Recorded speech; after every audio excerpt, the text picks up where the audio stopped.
ఈ 3వ వచనము ఏంటంటే, కక్ష చేతనైనను వృధాతీశము చేతనైనను ఏమి చేయక వినయమైన మనస్సు గలవారే ఒకరినొకడు తనకంటే యోగ్యుడని ఎంచుచు. ఈ ఫిలిప్పీ పత్రికలోని చాలా విషయాలు పౌలు రాశాడు. అది ఎవరికి రాశాడంటే అధ్యక్షులకు, పరిశుద్ధులకు, అధ్యక్షులకు, పరిచారకులకు కూడా ఈ ఉత్తరమును రాశాడు. కనుక క్రైస్తవ జీవన విధానము, అలాగే క్రైస్తవుని యొక్క గురి ఏంటి అనే విషయాలన్నీ కూడా ఇందులో రాయడం జరిగింది. కనుక మనము మన జీవితాల్లో వినయమైనటువంటి మనస్సు కలిగిన వారమై ఒకరికంటే ఒకరిని యోగ్యునిగా మనము ఎంచుకోవాలి అనే వాక్యము మనం ఎప్పుడు జ్ఞాపకం చేసుకోవాలి. క్రైస్తవ జీవితంలో ఇది చాలా ప్రాముఖ్యమైనది. ఒకరు కంటే ఒకరు యోగ్యమైన వారు, ఒకరికంటే ఒకరు యోగ్యమైన వారు అనే విషయాన్ని జ్ఞాపకం చేసుకోవాలి. చూడండి, రోమాపత్రిక 12వ అధ్యాయము 10వ వచనంలో కూడా ఇలాంటి మాట చెప్తాడు. రోమాపత్రిక 12వ అధ్యాయము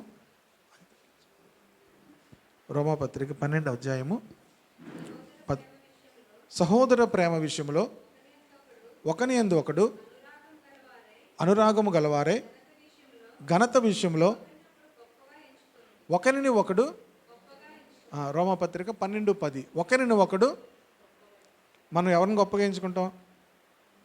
మనల్ని మనమే గొప్పగా ఎంచుకుంటాం. కానీ క్రిస్టియన్ కాండక్ట్ అది కాదు. క్రైస్తవ జీవన విధానం అది కాదు. మనకంటే ఇతరులు గొప్పవారిగా ఎంచుకోవాలట. అంటే మీరు జాగ్రత్తగా అబ్జర్వ్ చేస్తే ఒక్కొక్కరి జీవితాన్ని మీరు చూడండి, మనకంటే మంచి లక్షణాలు వాళ్ళు కనిపిస్తాయి. ఆ యాటిట్యూడ్లోనికి రావాలి. మనకంటే మంచి లక్షణాలు వారిలో కనిపిస్తాయి. మీరు జాగ్రత్తగా క్రీస్తు యొక్క రూపంలోనికి మనం మార్చబడుతూ ఉంటుండగా, దేవుని ఆత్మకు మనం అప్పగించుకుంటుండగా మనకంటే మంచి విషయాలు ఇతరుల్లో కనబడడం మనం చూస్తాం. వాళ్ళు విశ్వాసులు అవ్వచ్చు, మనకన్నా చిన్నవారు అవ్వచ్చు, కొత్తగా వస్తున్నవారు అవ్వచ్చు. అరే, మనకంటే వీళ్ళు చాలా చక్కగా క్రమంగా ఉన్నారే, మనకంటే వీళ్ళు పరిశుద్ధంగా ఉన్నారు, మనకంటే వీళ్ళు చక్కగా ప్రార్థన చేస్తున్నారు, మనకంటే వీళ్ళు ఆధ్యాత్మికంగా బాగా ఎదుగుతున్నారు అనే విషయాలను మనం గమనించాలి. ఎందుకంటే ప్రతి ఒక్కరిలో కూడా మనం ఒక ఏరియాలో గొప్పవారుగా ఉండవచ్చు, కానీ వాళ్ళు ఇంకొక ఏరియాలో చాలా గొప్పవారుగా ఉంటారు.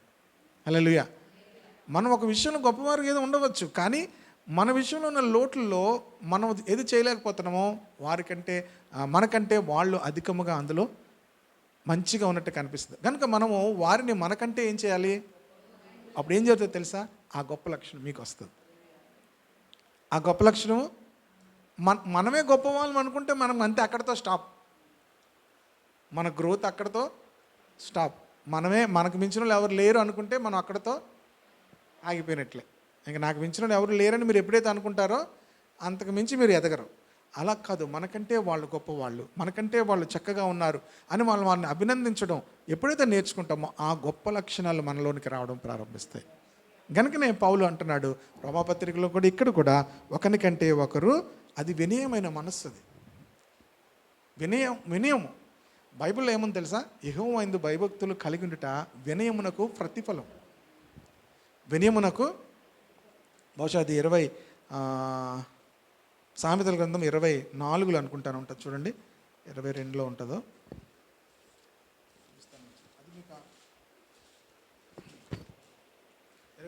22లోనే ఉంది, 4వ వచనం, 22:4. యెహోవా యందు భయభక్తులు కలిగి ఉండుట వినయమునకు ప్రతిఫలము. వినయం వెనకాతలు ఎంత అద్భుతమైన ఆశీర్వాదం ఉందో చూడండి. వినయం వెనకాతలు ఏముంది? ఐశ్వర్యము, ఘనతయు, జీవమును. దేని వలన? వినయం వలన కలుగుతుంది. యెహోవా యందు భయభక్తులు కలిగి ఉంటే వినయం అనేటువంటి ఒక ప్రతిఫలము దేవుడు మనకిస్తాడు. ఆ ప్రతిఫలమును బట్టి మనకేం కలుగుతుంది? ఐశ్వర్యము, ఘనత, జీవము దాని వలన కలుగుతుంది. కనుక ఏంటి వినయము? మనకంటే ఇతరులు గొప్పవారని ఎంచుకోవాలి.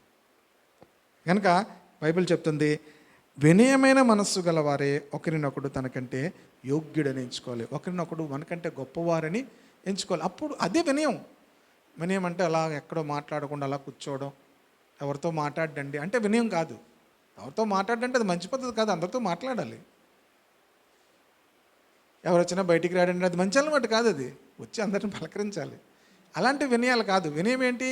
మనకంటే వాళ్ళు గొప్పవారు, మనకంటే వాళ్ళు గొప్పవారు అని అనుకున్న ఆ స్వభావం మనలోకి ఎప్పుడైతే వస్తుందో అప్పుడు మనకేం కలుగుతుంది? ఐశ్వర్యము, ఘనత, జీవము అనేది అది దేవుడు ఇస్తాడు. Praise the lord, hallelujah. కనుక ఒకవేళ అలాగ అనుకోకుండా మనమే అందరికన్నా టాప్ అనుకుంటే మనం ఏం టాప్ కాదు. మనం అలాగ అనుకుంటాం, కానీ అందరికంటే నా అనుభవంలో నేను చెప్తున్నాను. నేను క్రైస్తవ జీవితంలో 31 సంవత్సరాలు నేను క్రైస్తవ జీవితంలో నడిచి చెప్తున్నాను.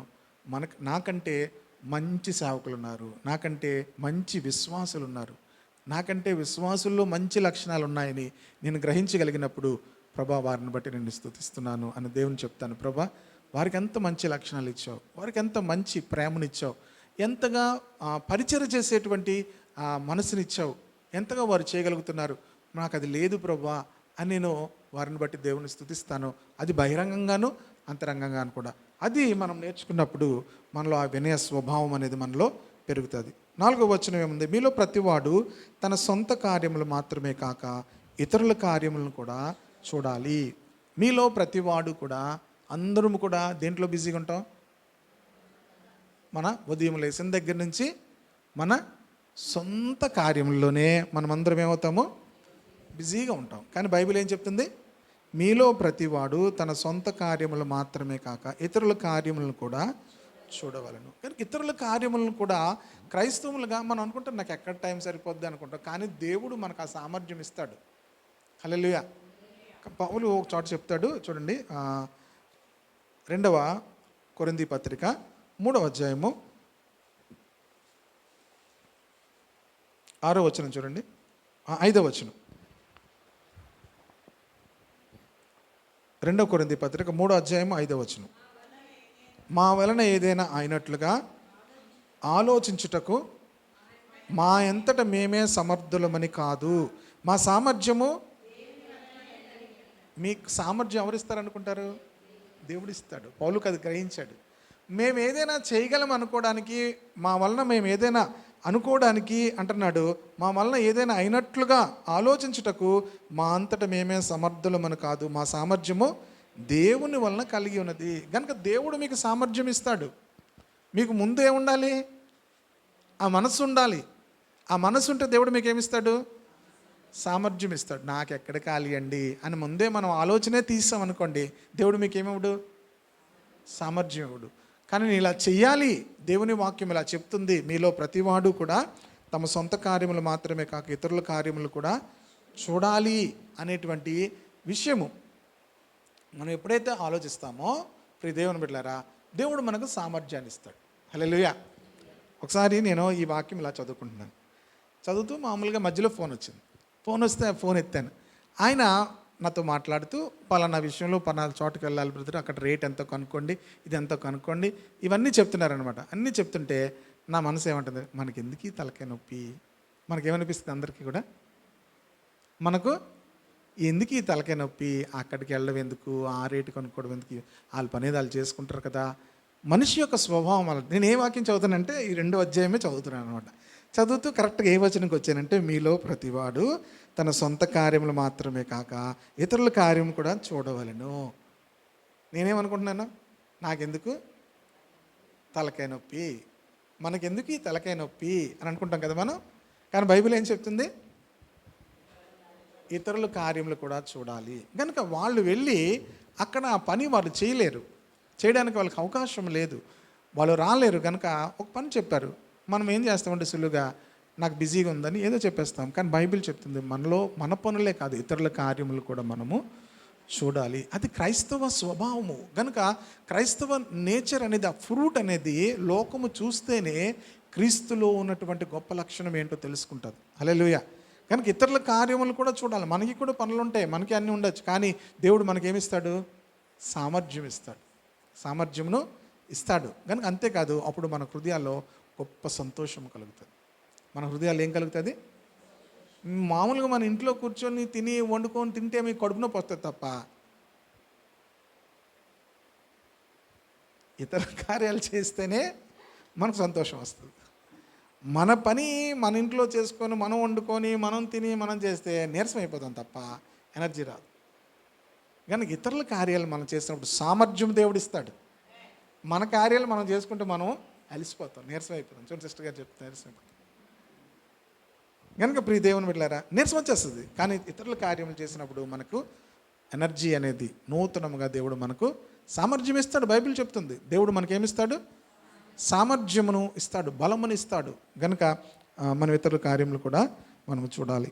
మూడో విషయము, క్రీస్తు యేసునకు కలిగిన ఈ మనస్సు మీరు కలిగి ఉండండి. ఇది క్రీస్తు యేసు యొక్క మనస్సు. హల్లెలూయా. ఇది క్రీస్తు యేసు యొక్క మనస్సు కనుక ఇది మీరు కూడా కలిగి ఉండండి. క్రైస్తవ జీవితంలో మనము చిన్నపిల్లల్లాగా ఉండిపోవాలని దేవుడు కోరుకోవట్లేదు. మనం క్రీస్తు యొక్క మనస్సు కలిగిన వారముగా ఉండాలి. హల్లెలూయా. క్రీస్తు యొక్క పౌలు కొరింథీ పత్రికలో ఈ మాట చెప్తాడు. మొదటి కొరింథీ పత్రిక 2వ అధ్యాయము చివరి వచనం చదవండి.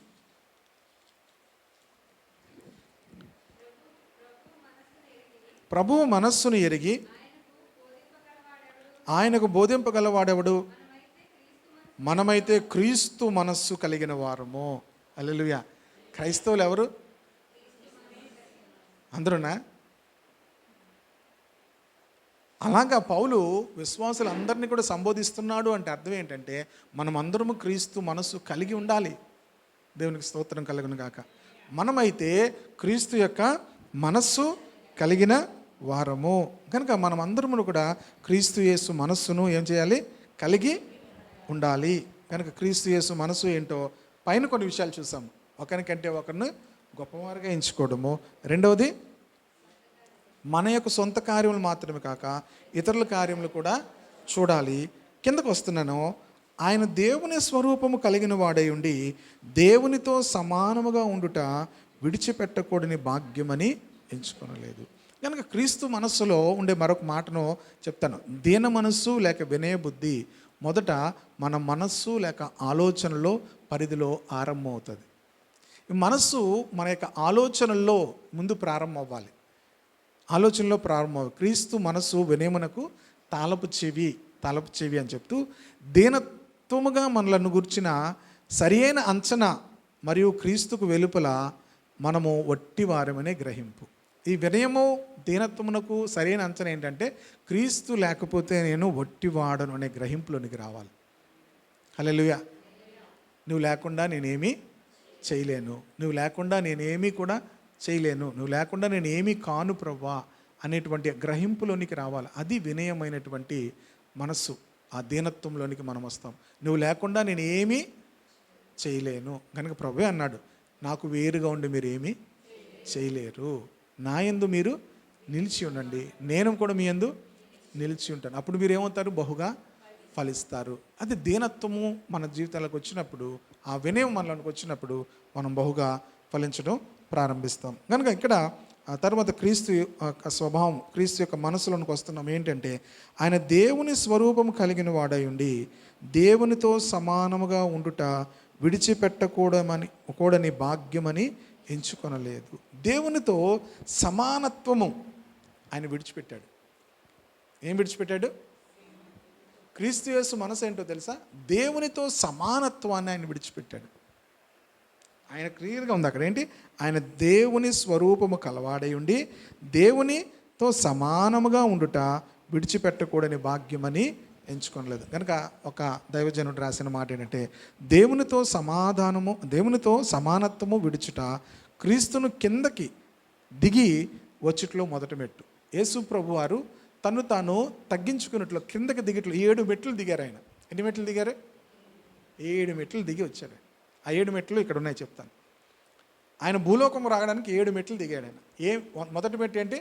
దేవునితో సమానత్వాన్ని ఆయన విడిచిపెట్టాడు. ఆయన దేవునితో సృష్టిలో సహసృష్టికర్త. ఆయన సృష్టి చేసినప్పుడు దేవునితో తండ్రి అయిన దేవునితో కలిసి ఆయన కూడా సృష్టి చేశాడు. కనుక ఆయన సృష్టి చేస్తున్నప్పుడు ఆయన ద్వారానే సమస్తము కలిగి ఉన్నాయి అనే మాటను కూడా మనం చూస్తాం. ఆయన కొరకు, ఆయన నిమిత్తము, ఆయన ద్వారా సమస్తమును కూడా కలిగి ఉన్నాయి అనే మాటను కొరింథీ పత్రికలో మనం చూస్తాము. కనుక ఆయన దేవునితో సహసృష్టికర్త. ఆయనను మానవాళిని విమోచించడానికి ఆ మెట్టు దిగాడు ఆయన. హల్లెలూయా. దేవునితో సమానమైనటువంటి స్థితిని ఆయన ఏం చేశాడు? విడిచిపెట్టాడు. కనుక దేవునితో సమానమైన తన అంతస్తును విడిచిపెట్టుట దేవుని సంకల్పమని ఆయనకు తెలిసినప్పుడు తండ్రి అయిన దేవుని చిత్తానికి ఆయన అప్పగించుకున్నాడు. హల్లెలూయా. గనక మనం క్రీస్తు యొక్క మనసులోనికి రావాలంటే కొన్ని మెట్లు ఏమవ్వాలి, దిగాలి. మనం ఎక్కుపోవడం మనకి ఇష్టం, పైకి వెళ్ళిపోవడం ఇష్టం, కానీ మనం ఏం చేయాలి, దిగాలి. దేవునికి స్తోత్రం కలుగును గాక. నేను దిగను అంటే క్రీస్తు మనసు మనకు లేదు, క్రీస్తు మనసు మనకి లేనట్టే. గనక క్రీస్తు యేసు యొక్క మనస్సును మనము కూడా కలిగి ఉండాలి. మొదటిది, ఆయన ఏమయ్యాడు, దేవుని యొక్క సమానత్వాన్ని ఆయన ఏం చేశాడు, విడిచిపెట్టాడు. రెండవది 7వ వచనం చదువుతాము. మనుష్యుల పోలికగా పుట్టాడు, దాసుని స్వరూపము ధరించుకొని తను తాను రిక్తునిగా చేసుకున్నాడు. ఆయన మనుష్యుల పోలికగా పుట్టాడు. ఏ పోలికగా పుట్టాడు, మనుష్యుల పోలికగా పుట్టాడు. రెండవది, దాసుని స్వరూపము ధరించుకున్నాడు. ఇందులో ఒక మాట ఉంది, రిక్తునిగా చేసుకునేను. రిక్తునిగా చేసుకున్నాడు. రిక్తునిగా చేసుకోవడం అంటే అది గ్రీక్ భాషలో ఖాళీ చేసుకోవడం. రిక్తునిగా చేసుకోవడం అంటే ఏంటి, ఖాళీ చేసుకోవడం. ప్రభు తను ఏం చేసుకున్నాడు, ఖాళీ చేసుకున్నాడు. తనకున్నటువంటి మహిమను ఆయన విడిచిపెట్టాడు. తనకున్నటువంటి అర్హతలను, తనకున్నటువంటి ఘనతలను కూడా పక్కన పెట్టి ఆయన ఏం చేశాడు, మహిమను విడిచిపెట్టి తాను రిక్తునిగా చేసుకున్నాడు. అందుకే యోహాను సువార్తలో 17వ అధ్యాయంలో ఏమని ప్రార్థన చేస్తారంటే 5వ వచనంలో అనుకుంటాను, అక్కడ తండ్రి, లోకము పుట్టక మునుపు నీ యొద్ద నాకుండిన మహిమను నాకు మరలా దయచే. అంటే ఆయన ఏం విడిచిపెట్టేశాడు, మహిమను విడిచిపెట్టేశాడు. మహిమను ఏం చేశాడు, విడిచిపెట్టాడు. రిక్తునిగా ఆయన చేసుకున్నాడు, ఖాళీ చేసేసుకున్నాడు అనమాట. ప్రైజ్ ద లార్డ్, హల్లెలూయా. క్రీస్తు యొక్క మనసు ఎవరి కోసం, మానవాళి అందరి కోసం కూడా. సో ఈ లేఖనాలు ధ్యానిస్తున్నప్పుడు ఎవరిని మనం వెనకాతలు చూడాలి అంటే యేసుక్రీస్తుని చూడాలి. యేసుక్రీస్తు ఎందుకు ఇది చేశాడు అంటే మన కోసం చేశాడు. ఎవరి కోసం చేశాడు ఆయన తాను రిక్తునిగా చేసుకొని భూమి మీదకి వచ్చాడు. దాసుని స్వరూపం ధరించుకున్నాడు. ఆయన రాజులకు రాజుగా రాలేదు. మనం సాధారణంగా రాజులకు రాజుగా అనుకుంటాం, కానీ ఆయన రాజులకు రాజుగా, ఆయన రాజులకు రాజే, కానీ రాజులకు రాజుగా రాలేదు. ఆయన ఎలాగొచ్చాడు, దాసుని స్వరూపం ధరించుకున్నాడు. హల్లెలూయా. ఆయన ఎవరి స్వరూపం ధరించుకున్నాడు, దాసుని స్వరూపం ధరించుకున్నాడు. ఈ విషయాన్ని మనం జ్ఞాపకం చేసుకోవాలి. ఎందుకు ఇది చాలా వ్యక్తులకి ఇది అర్థం కాదు. ఇతర విశ్వాసాల్లో ఉన్నటువంటి ముస్లిమ్స్ కానీ హైందవులకు కానీ, మరి దేవుడైతే ఎందుకు ఇలాగ ఉన్నాడు, దేవుడైతే అలాగ, ఆయన దాసుని స్వరూపం ధరించుకున్నాడు. మార్కు సువార్తలో ఏమని ఉంటుందంటే 10వ అధ్యాయం 45వ వచనం చదువు. మనుష్య కుమారుడు పరిచారము చేయించుకున్నట్టుకు రాలేదు, కానీ పరిచారము చేయడానికి వచ్చాడు.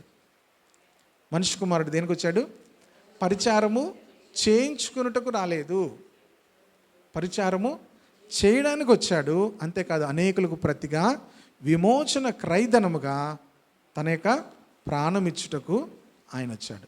హల్లెలూయా. దాసుని స్వరూపం ధరించుకున్నాడు. గనుక ప్రియ దేవుని బిడ్డలారా, ఆయన పరిచారము ఇది ప్రతి సేవకుడు గ్రహించాలి, ప్రతి విశ్వాసి కూడా గ్రహించాలి. సేవకులు గ్రహించాలి, విశ్వాసులు కూడా గ్రహించాలి. చాలాసార్లు మనం పరిచారము చేయించుకుందాం అనుకుంటాం, కానీ యేసు ప్రభువే పరిచారము చేయడానికి వచ్చాడు. ఆయన మనం కూడా ఏం చేయాలి, పరిచారము చేయడానికే ఉన్నాము. కనుక క్రీస్తు మనస్సు కలిగి ఉండండి అన్నాడు. క్రీస్తు యేసు యొక్క మనస్సు మనము కూడా కలిగి ఉండాలి. అప్పుడు ఈజీగా ఉంటుంది లైఫ్. మనలో ఏ విధమైన గర్వము రావడానికి అవకాశం ఉండదు. గర్వం వచ్చింది అనుకోండి, మనం ఇంక బెండవు, ఇనుముక్కలు ఏమవు, బెండవు. ఇంక దాన్ని బెండ్ చేయాలంటే ఏం చేయాలి, సుత్తి తీసి కొడితేనే కానీ అవి వంగో. సుత్తి ఎట్టు వంగాలా, లేకపోతే వంగిపోతారా? మనం కఠినం అయిపోతే సుత్తి పెట్టి కొట్టాలి. కనుక అటువంటి పరిస్థితి లేకుండా వాక్యముకు మనం అప్పగించుకుంటే సులువుగా మనం ఏమవుతాం, బెండ్ అవుతాం. దేవునికి స్తోత్రం కలుగును కాక. కనుక దాసుని స్వరూపం ధరించుకున్నాడు, మనుష్యుల పోలికగా ఆయన పుట్టాడు. రిక్తునిగా చేసుకున్నాడు, దాసుని స్వరూపం ధరించుకున్నాడు, మనుష్యుల పోలికగా పుట్టాడు. ప్రియ దేవుని బిడ్డలారా, అన్ని విషయాల్లో కూడా ఆయన మనుషునిగానే పుట్టాడు, మనుషునిగానే ఉన్నాడు. దీనికి రెఫరెన్స్ ఏంటంటే హెబ్రీ పత్రిక 2:17.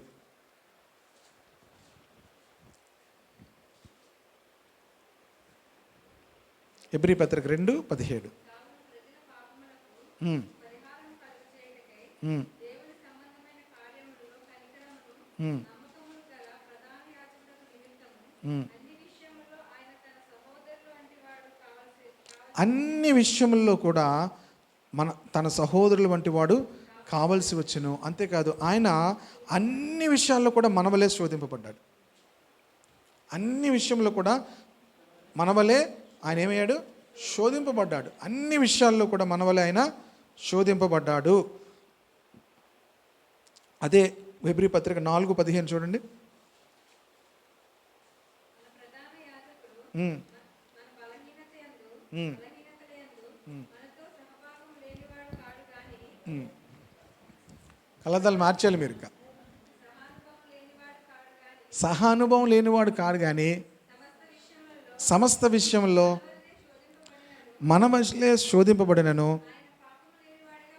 ఆయన పాపం లేనివాడుగా ఉండెను. అన్ని విషయాల్లో మన వలే శోధింపబడ్డాడు. తెలుసా యేసుప్రభు? అన్ని విషయాల్లో. కనుక ఆయన దేవుడు కాదు, మానవుడే. మానవుడిగానే భూమి మీద జీవించాడు. దైవికమైనటువంటి వ్యక్తిగా ఆయన భూమి మీద జీవించలేదు, దాసునిగా జీవించాడు. మనుష్యులు పోలికగా ఆయన పుట్టాడు. కనుక అన్ని విషయాల్లో పౌలు హెబ్రీ పత్రికలో రాస్తాడు, మనవలే ఆయన శోధించబడ్డాడు. సమస్త విషయాల్లో మనవలే ఆయన శోధించబడ్డాడు. కనుక ఆయనకి ఏం లేదు, పాపము లేనివాడిగా ఉండను, పాపము చేయనివాడిగా ఆయన ఉన్నాడు. కనుక ప్రభువు కూడా అంతేకాదు, శోధనలన్నిటినీ కూడా ఆయన జయించాడు. అనేక సార్లు మనము కూడా అనేక పరీక్షలు గుండా మనం వెళ్తాం. అనేక శోధనల గుండా దేవుడు మనకు అనుమతిస్తాడు. ఎందుకు ఈ బాధ అని మనం అనుకుంటాం, ఎందుకు ఈ శోధనలు అనుకుంటాము. ఈ శోధనలు ఎదుర్కొంటున్నప్పుడే మనకేమొస్తుందంటే కనికరము అనే స్వభావం మనలోనికి వస్తుంది. కనికరం అనేటువంటి, అందుకే ఆయన ఏమన్నాడు, మీరు అన్ని వల్లే మన వల్లే శోధింపబడ్డాడు గనక శోధింపబడే వారందరికీ కూడా సహాయం చేయగలవాడై ఉండెను అని కనికరముతో, కనికరము కలిగిన ప్రధాన యాజకుడు నిమిత్తం. కనుక ఆయన అందరినీ కూడా కనికరించడానికి గల కారణం ఏంటంటే ఆయనకి శోధన అంటే ఏంటో తెలుసు, బాధ అంటే ఏంటో తెలుసు, పెయిన్ అంటే ఏంటో తెలుసు, ఆయనకి అన్నీ తెలుసు ఆయనకి. కనుక మనకు ఆ శోధన వచ్చినప్పుడు ఆయనకు ఆ శోధనలో ఉండేటువంటి కష్టం ఏంటో ఆయనకి తెలుసు. అందుకే శోధింపబడే వారందరికీ కూడా ఆయన ఏం చేయగలడు, సహాయం చేయగలడు. కనుక ఆయన మనుషుల పోలికగా పుట్టాడు. చాలాసార్లు అనుకుంటే ఆయనకి ఏంటి తెలుస్తుందండి మన బాధ. మనం ఒక్కొక్కసారి కోపంలో వచ్చినప్పుడు మనం అనుకుంటాం కదా, ఆయనకి ఏం తెలుస్తుందండి, లేకపోతే మనుషులకి ఏంటి తెలుసు, ఆయనకి ఏంటి తెలుస్తుందని అనుకుంటాం. కానీ యేసు ప్రభు దగ్గరికి వచ్చేసరికి ఆయన అన్ని విషయంలో కూడా మన వలె శోధింపబడినప్పటికి కూడా ఆయన పాపం లేనివాడిగా ఉండెను. గనుక మనము కనికరింపబడి కృప పొందినట్లు మనం దేవుని యొక్క సన్నిధికి ధైర్యముగా రావచ్చు అంటున్నాడు. గనుక మనకి కనికరమును కృపను పొందుకోవడానికి యేసు ప్రభు దగ్గరికి వెళ్ళినప్పుడు ఆయన కనికరమును కృపను ఇస్తాడు. గనుకనే మనల్ని కూడా దేవుడు కొన్ని శోధనల నుంచి నడిపిస్తాడు. ఆ సమయంలో మనం కనికరం పొందుకుంటాం. కనికరం పొంది మనం ఏం చేయాలి?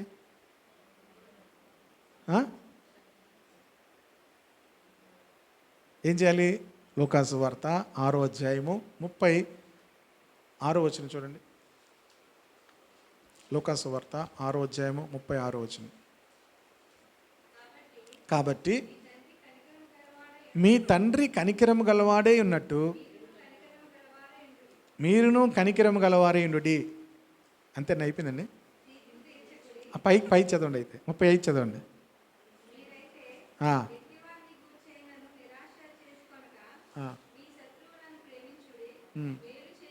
చూడండి, ఆయన కృతజ్ఞత లేని వారి ఎడలను ఒక మాట ఉంటుంది అక్కడ.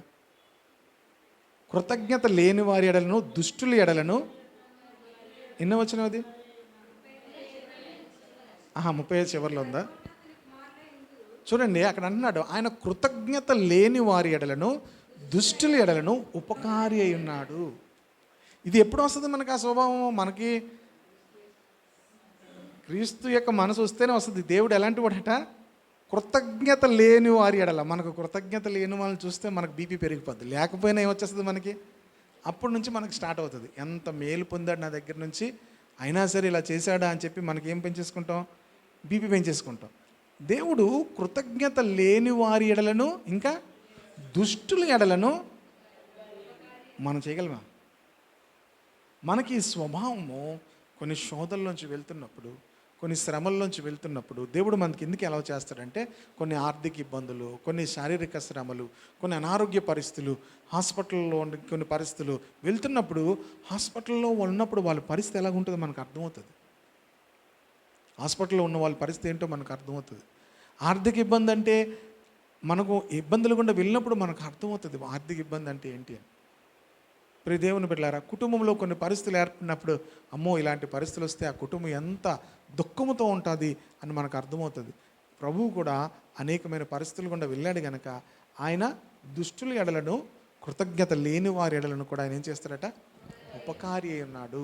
మీ తండ్రి కనికరం గలవాడై ఉన్నట్టు మీరు కూడా అప్పుడు మీరు సర్వోన్నతిని కుమారులు అనబడతారు. అప్పుడు మీరు ఏమవుతారు? మీరు సర్వోన్నతిని కుమారులు. లోకంలో మనుషులు ఎవరు ఇలాగ ఉండరు, కానీ దేవుని బిడ్డలముగా మనము సర్వోన్నతిని కుమారులు అనబడాలంటే మనము కూడా కనికరము గలవారమే, క్రీస్తు యొక్క మనస్సు కలిగి ఉండాలి. గనుక మనుష్యులు పోలికగా ఆయన పుట్టాడు కనుక మనుష్యులను ప్రేమిస్తూ మనుషులు ఎదుర్కొన్న సమస్యలన్నిటినీ కూడా ఆయన అనుభవించాడు, వాటన్నిటినీ జయించాడు. మనకి కూడా ఆ కృపను దేవుడు ఆ శ్రమల్లోంచి వెళ్తున్నప్పుడు వాటిలోంచి జయమునిస్తాడు, ఇచ్చి మనం కూడా కనికరముతో నిండుకొని ఉన్నట్లుగా మనల్ని నడిపిస్తాడు. హల్లెలూయా. తర్వాత 8వ వచనం, 2వ అధ్యాయము హెబ్రీ పత్రిక 8. మరియు ఆకారమందు మనుష్యుడిగా కనబడి మరణము పొందినంతగా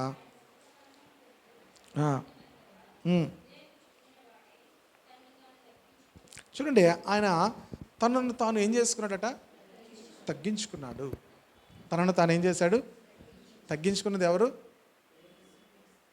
ప్రభువు తగ్గించుకున్నాడు. ప్రభువే తనను తాను ఏం చేశాడట, తగ్గించుకున్నాడు. మీ జీవితాల్లో అత్యున్నతమైన స్థితికి వెళ్ళడానికి ఒక అద్భుతమైనటువంటి లేఖన భాగం ఏంటంటే, మిమ్మల్ని మీరు తగ్గించుకోండి, దేవుడు మిమ్మల్ని ఏం చేస్తాడు, హెచ్చిస్తాడు. దేవుని చేత హెచ్చింపబడాలంటే తగ్గింపు స్వభావం అనేది మనలోనికి రావాలి. ఎంతగా తగ్గింపు స్వభావం మనలో ఉంటుందో అంతగా దేవుడు మనల్ని హెచ్చించడం ప్రారంభిస్తాడు. మామూలుగా జనరల్గా ఉండొచ్చు, కానీ దేవుడు హెచ్చిస్తే ఒక వ్యక్తిని చాలా ఉన్నతమైన స్థితిలోకి తీసుకొని వెళ్తాడు. ఎంతోమందికి దీవెనకరమైన వ్యక్తిగా దేవుడు చేస్తాడు. ఆ వ్యక్తిలో ఉండవలసిన లక్షణం ఏంటంటే, పేతురు చెప్తాడు, పేతురు యేసు ప్రభుకి చాలా సమీపముగా ఉన్నాడు గనక చెప్తాడు, తగిన కాలముందు దేవుడు మిమ్మల్ని హెచ్చించినట్లు ఆయన బలిష్టమైన చేతి కింద దీన మనస్కులై అలంకరించుకోండి. కనుక తగిన కాలముందు దేవుడు మిమ్మల్ని హెచ్చించాలంటే మనం ఆయన చేతి కింద తగ్గి ఉండాలి, దీన మనస్కులంగా ఉండాలి, మనల్ని మనము తగ్గించుకోవాలి. మరొక విషయం ఏంటంటే, మానవ జాతిలో బలహీనమైన వారి చేత అవమానపరచబడ్డానికి క్రీస్తు తను ఏం చేసుకున్నాడు, తగ్గించుకున్నాడు. మరి మానవులతో కలిసి ఆయన జీవిస్తున్నప్పుడు చాలా బలహీనమైనటువంటి మనలతో ఆయన అవమానపరచబడ్డానికి ఆయనకు తెలుసు, ఆయన ముఖం మీద ఉమ్ము వేస్తారని, ఆయనను కొడతారని, ఆయనను దూషిస్తారని ఆయనకు తెలుసు. అయినప్పుడు కూడా ఏం చేశాడు, ఆయన తను ఏం చేశాడు, తగ్గించుకున్నాడు. కనుక మనం ఈ విషయాన్ని ఎప్పుడూ కూడా మనము గ్రహించి క్రైస్తవ జీవితంలో ఇది తగ్గించుకోవడం అనేది చాలా మంచి లక్షణం. కనుక చాలాసార్లు మనము కంట్రోల్ అవ్వచ్చు, ఏదైనా వచ్చిందంటే నువ్వు నన్ను ఆపుకు నువ్వు వెళ్ళు అంటుంటాను. చూసాక ఒకసారి నన్ను ఏమీ లేదు, ఫోన్లే లోన మనల్ని తగ్గించు, నన్ను అంత మాట అంటాడా, నన్ను అంత అంటారని మన కోపం పెరిగిపోతుంటుంది. జస్ట్ ఆ మాటకి మనం తగ్గించుకుంటే దేవుడు నిన్ను హెచ్చిస్తాడు. హల్లెలూయా. వివాదములు ఎంతో బలంగా ఉంటాయి, కానీ ఆ చిన్న మాటకి మనం తగ్గించుకుంటే దేవుడు ఎంతగానో మనల్ని హెచ్చించడం ప్రారంభిస్తాడు. Praise the Lord. హల్లెలూయా. మరణము పొందినంతగా విధేయత చూపించాడు ఆయన. విధేయత ఎంతవరకు చూపించాడు? మరణము పొందినంతగా ఆయన విధేయత చూపించాడు. కనుక దేవుని చిత్తమందు మరణాంతరమైన విధేయత కలిగి ఉన్నట్టు అప్పగించుట ఆయనను ఉన్నతమైనటువంటి శిఖరమునకు దేవుడు హెచ్చించినట్లుగా మనము చూస్తాం. ఇవన్నీ దేనికి చేశాడు? క్రీస్తు యేసు మనందరికీ కూడా ఏంటి, మాదిరి. తర్వాత సిలువ మరణం పొందినంతగా ఆయన విధేయత చూపించాడు అంటాడు. తర్వాత ఏమన్నాడు? 7వది, సిలువ మరణము పొందినంతగా విధేయత చూపించాడు. ఆ రోమా సామ్రాజ్యంలో సిలువ మరణం పొందడం అంటే దాని గురించి చాలా అది ఏమంటారు, భయంకరమైనటువంటి వ్యక్తులు, హీనమైన మరణం అట. కరెక్ట్ వర్డ్ ఏంటంటే హీనమైన మరణం. ఏం మరణం అది? మరణించడానికి కాదు, అది హీనమైన శిక్ష. చాలా హీనమైన వారికి, నీచాతి నీచమైనటువంటి వారి కొరకు వారికి సిలువ వేస్తారట. సిలువ అంటే చిన్న విషయం కాదు. నీచాతి నీచమైన వారికి సిలువ వేస్తారు. చాలా హీనమైన మరణం. యేసు ప్రభు వారు సిలువ అనేటువంటి మాట, అందుకే యూదులు వింటే సిలువ వేయబడిన వానికి చెప్తారు ఏంటి, మాకు సిలువ అంటే ఏంటి? నీచాతి నీచమైనది, హీనమైనది. ఏదో మరణించాడు అంటే వేరే. సిలువ అంటే వాళ్ళకి చాలా, ఎందుకంటే చాలా అది అసహ్యకరమైనది, చాలా హీనమైనది. యేసు ప్రభు వారిని సిలువేయడం అంటే మీరు ఏమనుకుంటున్నారు? అది చాలా నీచాతి నీచమైనటువంటి మరణం. రోమా ప్రభుత్వంలో, రోమా ఆ యొక్క చరిత్రలో సిలువ మరణం అనేది చాలా నీచాతి నీచమైనటువంటి మరణం. కనుక ఒక వ్యక్తిని సిలువేయండి అని అన్నారంటే అతడు ఎంతో నీచాతి నీచమైనటువంటి వ్యక్తి, హీనమైనటువంటి వ్యక్తిగా యేసు ప్రభు వారు సిలువ మరణానికి ఆయన తను అప్పగించుకున్నాడు.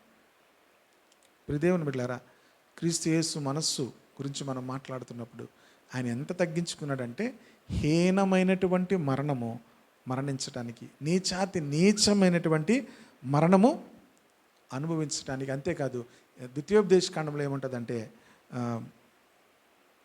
మ్రానున వేలాడిన వాడందరూ కూడా శాపగ్రస్తులు అని ఉంటుంది. ద్వితీయోపదేశ కాండం 21వ అధ్యాయము 22, 23 వచనాలు ఏముంటుందంటే, మ్రాను అన్ని తీయవసరం లేదు, మ్రానున వేలాడి మీద వాడు అందరూ కూడా దేవునికి శాపగ్రస్తుడు. ఆయన శాపగ్రస్తుడుగా శిలువ మీద మరణించాడు. ఎలా మరణించాడు? శాపగ్రస్తుడుగా శిలువ మీద ఏం చేశాడు?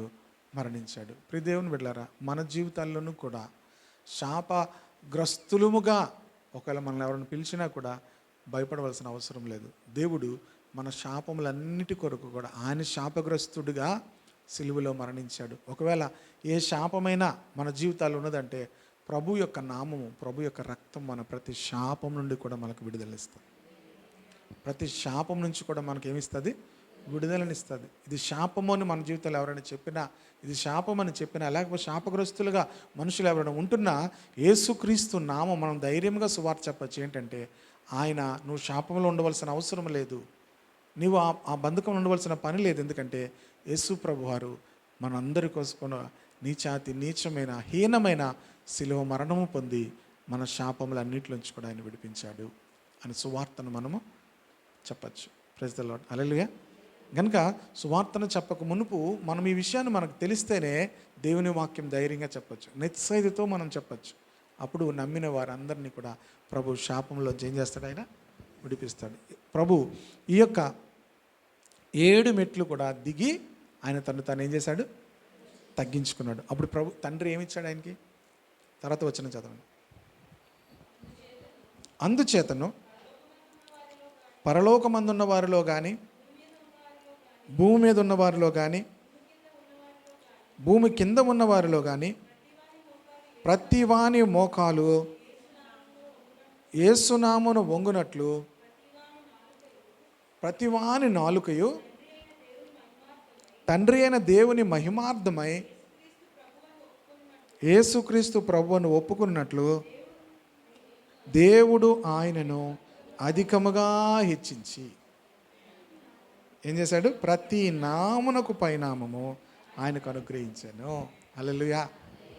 అందుచేత పరలోకమందున్న వారిలో కానీ, భూమి మీద ఉన్న వారిలో కానీ, భూమి క్రింద ఉన్న వారిలో కానీ ప్రతి మోకాలు యేసునామమును వంగాలి. ఆమేన్. ప్రతి నామం ఏం చేయాలి? యేసునామములో వంగునట్లు. అంతేకాదు, ఇంకేముంది? ఆయన యేసును ప్రభువుని ఒప్పుకున్నట్లు దేవుడు ఆయనను అధికముగా హెచ్చించి ప్రతి నామునకు పైనామం ఆయనకు అనుగ్రహించను. పేతురు యోహానులు సువార్త ప్రకటిస్తున్నప్పుడు, మరి అపోస్తల కార్యం 4వ అధ్యాయము 10 నుంచి 12 వచనాలు చదివితే, భూమి మీద ఆకాశము కిందన్న ఏ నామం వలన మీకు రక్షణ లేదు, యేసుక్రీస్తు ఈ నామం వలనే మీకు రక్షణ కలుగుతుంది. ఎందుకంటే ఆయన 7 మెట్లు అంత ఉన్నతమైనటువంటి స్థితిలో నుంచి అంతగా ఆయన తగ్గించుకున్నాడు గనక ఆయన నామములోనే మనకు రక్షణ, ఆయన నామంలోనే మనకు పాపక్షమాపణ. అపోస్తల కార్యాలను మీరు చూస్తే ఆయన నామంలో మనకు రక్షణ, ఆయన నామంలో పాపక్షమాపణ, ఆయన నామంలో ప్రార్థించు వారందరూ రక్షింపబడుదురు, ఆయన నామంలో మనకు స్వస్థత. ఎన్నున్నాయి చూడండి. మీరు నెక్స్ట్ టైం అపోస్తల కార్యం చదువుతున్నప్పుడు చూడండి, యేసు నామమును గురించి వాళ్ళు ప్రకటించారు.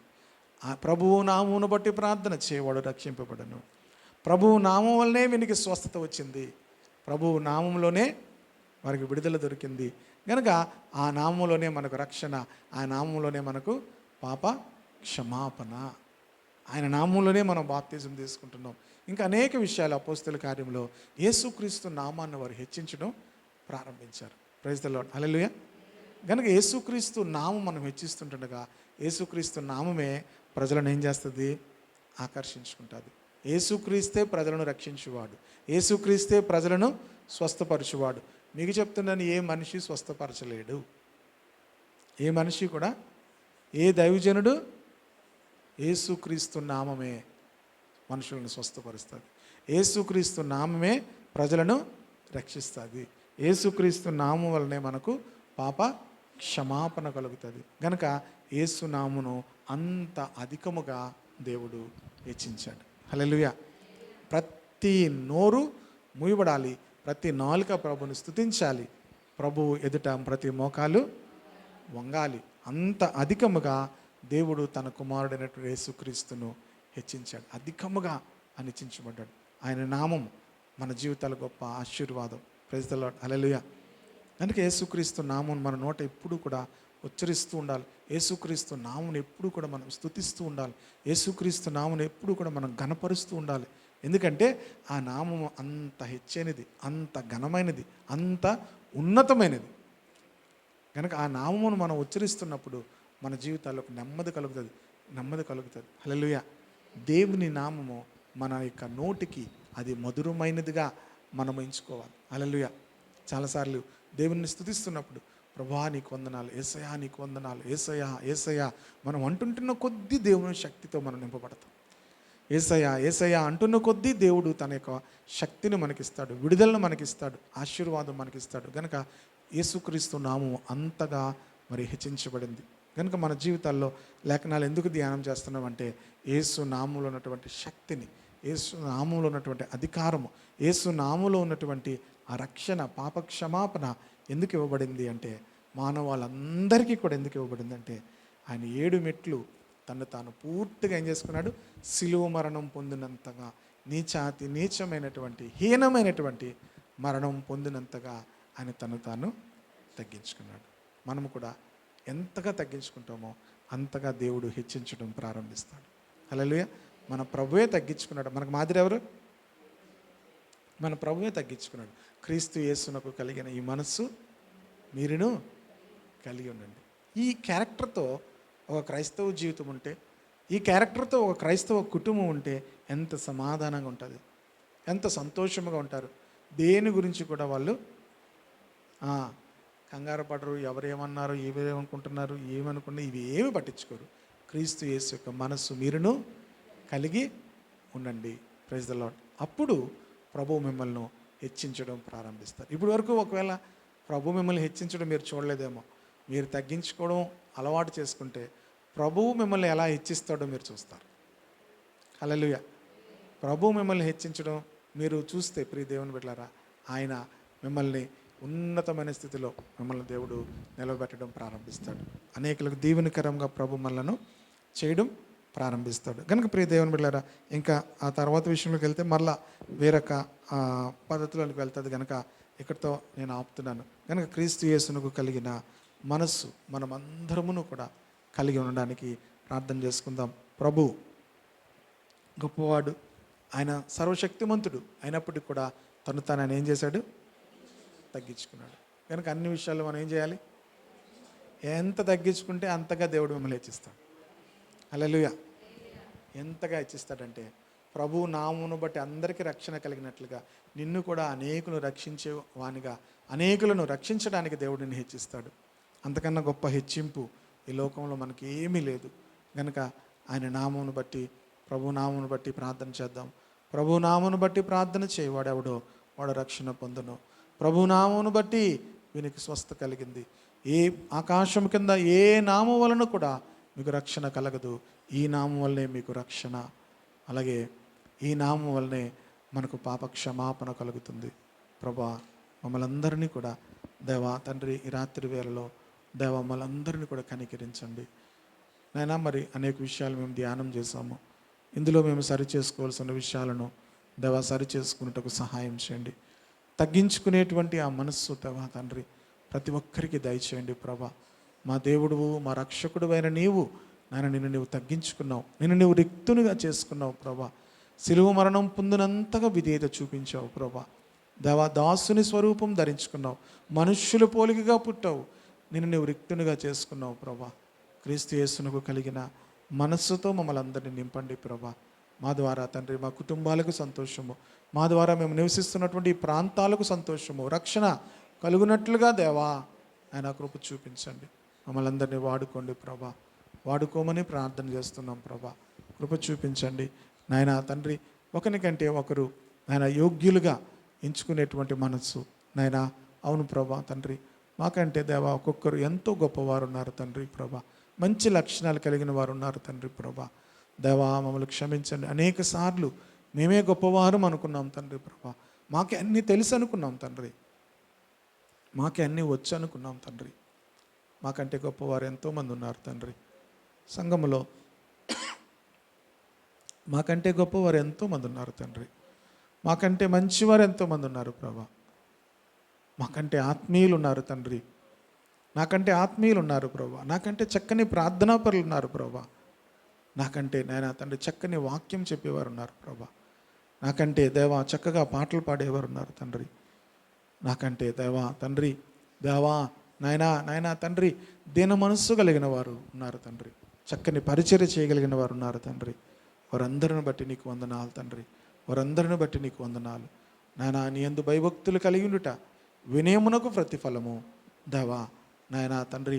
దాని వలన ప్రభా ఘనత ఐశ్వర్యము నాయనా తండ్రి జీవము కలుగుతుందని ప్రభా నీ వాక్యం చెప్పారు ప్రభా. ఏ ఒక్కరము కూడా మమ్మల్ని మేము హెచ్చించుకోకుండా మమ్మల్ని మేము తగ్గించుకొని వినయ మనస్సుతో దేవా తండ్రి ఇక్కడి నుంచి వెళ్ళుటకు సహాయం చేయండి నాయన. ఈ మాటలు అందరిలో కూడా ఫలించాలని ప్రార్థన చేస్తున్నాం ప్రభా. నాయన ఈ దినాల్లో నాయన ఈ వర్ష కాలపు పరిస్థితిలో దేవా ఎన్నో చోట్ల వరదలు నాయన కలిగి ప్రభా ఎంతోమంది నాయన పరిస్థితులు అత్తలాకుత్తలంగా ఉన్నాయి దేవా. హిమాచల్ ప్రదేశ్ పరిసర ప్రాంతాల్లో ఎంతో వరద ఉధృతి ఉంది ప్రభా నాయన. అక్కడ ప్రజలందరినీ క్షమించండి ప్రభా. ఎంతో భయంకరమైన విగ్రహారాధికులు ప్రభా తండ్రి. ఎంతో భయంకరమైనటువంటి ప్రభా ఆ చార్ధామ్ అనేటువంటి ప్రభా నాయన తండ్రి ఆ 4 ప్రాంతాలు నాయన తండ్రి గంగోత్రి నాయన తండ్రి ప్రభా నాయన తండ్రి ఆ ప్రాంతాలు నాయన తండ్రి ప్రభా బద్రీనాథ్ నాయన తండ్రి దేవా నాయన ఋషికేశ్ నాయన తండ్రి ఆ ప్రాంతాలకు ప్రజలు నాయన ఈ సమయాల్లో నాయన ఈ జూన్ జూలై ప్రాంతాల్లో ఎంతోమంది వెళ్తారు ప్రభా తండ్రి దేవా నాయన ఆ స్థలాలు దర్శించి వారు పుణ్యం పొందాలని ప్రభా తండ్రి వారు వెళ్తారు ప్రభా నాయన. క్షమించు నాయన. ఎంతో భయంకరమైన నాయన తండ్రి పరిస్థితులు అక్కడ ఉన్నాయి తండ్రి ప్రభా. అంతేకాదు వీటి వెనకాతలు ఎంతో అపవిత్రత కూడా అక్కడ ఉంది ప్రభా నాయన తండ్రి. సహాయం చేయండి ప్రభా. ఆ ప్రాంతాలన్నీ ప్రజలందరినీ క్షమించమని ప్రార్థన చేస్తున్నాం నాయన. వరదల నుంచి ప్రజలందరినీ కూడా కాపాడండి, రక్షించండి ప్రభా. ఇంకా నాయన ఈ వర్షాకాలం ఎంతకాలం ఉంటుందో తెలియదు నాయన తండ్రి దేవాని సన్నిధిలో ప్రార్థన చేస్తున్నాం ప్రభా నాయన. గడిచిన సంవత్సరం అయితే నాయన ఇంచుమించు ప్రతి రాష్ట్రంలో కూడా ఎంతో వరదలను బట్టి నష్టము కలిగింది ప్రభా. కర్ణాటకలో నాయన తండ్రి, చెన్నైలో తండ్రి, ఆంధ్రప్రదేశ్లో నాయన తండ్రి, ఒడిస్సా రాష్ట్రంలో ప్రభా వరదలను బట్టి ఎంతో నాయన నష్టము కలిగింది ప్రభా. దేవాని పాదాలు పట్టుకుంటున్నాం తండ్రి. మరి ఈ సంవత్సరం కూడా తండ్రి ప్రభా నాయన ఎలాంటి పరిస్థితులు వస్తాయో మాకు తెలియదు ప్రభా తండ్రి. నాయనా నీ పాదాలు పట్టుకుంటున్నాం. మమ్మల్ని అందరినీ క్షమించండి, మా ప్రజలను క్షమించండి ప్రభా. మా దేశవాసులందరినీ క్షమించండి నాయన. భయంకరమైనటువంటి పాపము విస్తరించింది నాయన తండ్రి. విగ్రహారాధన అధికమైపోయింది ప్రభా నాయన తండ్రి. క్రూరత్వము నాయన తండ్రి, అరాచకాలు, హత్యలు, అత్యాచారాలు నాయన ఎంతో అధికమైపోయాయి ప్రభా నాయన నీ ఉగ్రతకు నాయన తండ్రి నాయన పాత్రులుగా తండ్రి ప్రభా నాయన మా ప్రజలు మా దేశం ఉంది ప్రభా నీ సన్నిధిలో ప్రార్థన చేస్తున్నాం. అయ్యో దేవా క్షమించమని ప్రార్థన చేస్తున్నాం, రక్షించమని ప్రార్థన చేస్తున్నాం. ప్రభు నామములో నాయన తండ్రి ప్రభా ఆయన రక్షణ పొందుటకు సహాయం చేయి ప్రభా తండ్రి. ప్రభువు నామం ఒప్పుకున్న వాడందరూ కూడా రక్షణ పొందుతారని చెప్పారు కనుక ప్రభు నామంలో బాప్తీసం పొందినప్పుడు రక్షణ పొందుతారని ఆయన ప్రభు నామునికి ఇచ్చిన ఆధిక్యత ప్రజలందరూ ఎరిగి యేసు నామం ఎద్దుకు రావడానికి సహాయం చేయండి. ఎంతోమంది అపహాసిస్తున్నారు తండ్రి నాయన సువార్తను అపహసిస్తున్నారు తండ్రి సేవకులను అపహసిస్తున్నారు తండ్రి, విశ్వాసులను అపహసిస్తున్నారు, హింసిస్తున్నారు తండ్రి, దూషిస్తున్నారు నాయన వారికి ఎంతో హాని చేస్తున్నారు దేవా అని సన్నిధిలో ప్రార్థన చేస్తున్నాం. వారిని రక్షించమని ప్రార్థన చేస్తున్నాం వారి మనోనేత్రాలను వెలిగించమని ప్రార్థన చేస్తున్నాం. ఏ సంస్థలైతే క్రైస్తవ్యానికి వ్యతిరేకంగా లేచాయో నాయన సువార్తకు వ్యతిరేకంగా లేచాయో తండ్రి ఆ సంస్థలు నాయన నాయకులు అందరి రక్షణ కొరకు ప్రార్థన చేస్తున్నాం. అనేకులు ఆ సంస్థల్లో మనుషులు రక్షణ పొంది నాయన హింసకుడు, దోషకుడు, హానికరుడైన పౌలును నీ సేవకునిగా మార్చినట్లుగా వారు కూడా సేవకులుగా మార్చబడాలని ప్రార్థన చేస్తున్నాం తండ్రి. కృప చూపించండి, సహాయం చేయండి. దీన మనసుతో నీ వాక్యం నేర్చుకున్నట్టుకు వచ్చిన ప్రతి బిడ్డను బట్టి మరొకసారి స్తోత్రాలు చెల్లిస్తున్నాను. నీ వాక్యం అందరిలో కూడా ఫలింపచేయండి. వారు తిరిగి వెళ్తున్నారు, నీ సన్నిధి వారితో ఉంచండి నాన్న. ఈ మొదటి ఆదివారం నీ సన్నిధిలో అందరూ కూడా కనబరుటకు సహాయం చేయండి ప్రభు యొక్క శరీరము, ప్రభు యొక్క రక్తంలో మేమందరము పాలు భాగస్తులు అవ్వాల్సి ఉంటుండగా వాతావరణం అంతా కూడా అనుకూలపరచండి. ఏ ఒక్కరూ కూడా తండ్రి నాయన నీ సన్నిధిని నాయన తండ్రి ఉండలేని పరిస్థితి రాకుండా, ఏ బలహీనతలు, అనారోగ్యాలు ఏ ఒక్కరి మీదకి రాకుండా సహాయం చేయండి.